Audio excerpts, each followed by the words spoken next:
Terkuak permintaan terakhir live streamer sebelum ditemukan tewas di kamar kos.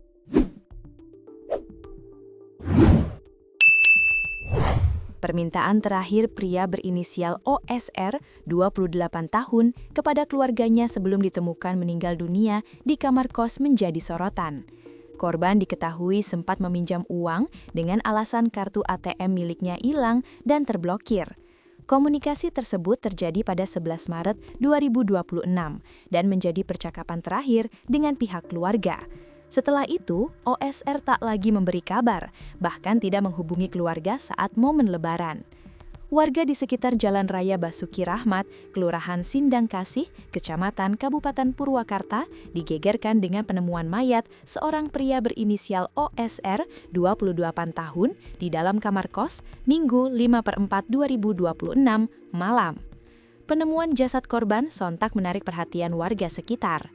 Pantauan tribunjabar.id di lokasi, puluhan warga tampak memadati area kos-kosan untuk menyaksikan proses evakuasi.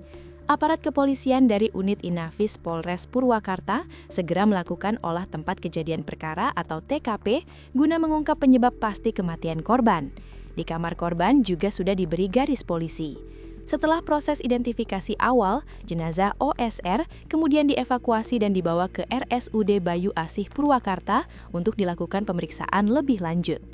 Dari keterangan keluarga, korban diketahui terakhir berkomunikasi pada 11 Maret 2026. Hal tersebut diungkapkan oleh Sinta, kakak ipar korban. Ia menyebut komunikasi terakhir hanya terkait permintaan pinjaman uang, karena korban mengaku ATM miliknya hilang dan terblokir.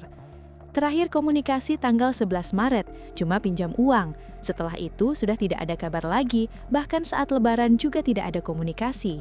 Ujar Sinta kepada tribunjabar.id di lokasi, Minggu 5/4/2026. Menurutnya, korban tidak pernah mengeluhkan sakit serius, namun sempat mengaku mengalami gangguan pada penglihatannya sebelum pindah ke luar daerah. Sinta juga mengungkap keseharian korban yang bekerja di bidang live streaming. Dalam aktivitasnya, korban dikenal menggunakan nama Alea dan kerap tampil sebagai perempuan saat siaran. Dia kerja live streaming, tapi kami kurang tahu detailnya. Namanya Alea, jadi perempuan kalau lagi siaran, katanya.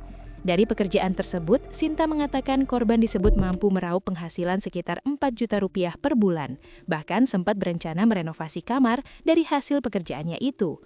Selain itu, keluarga juga menyebut korban dikenal cukup peduli dan kerap berbagi kepada orang sekitar, termasuk anak-anak di lingkungan tempat tinggalnya.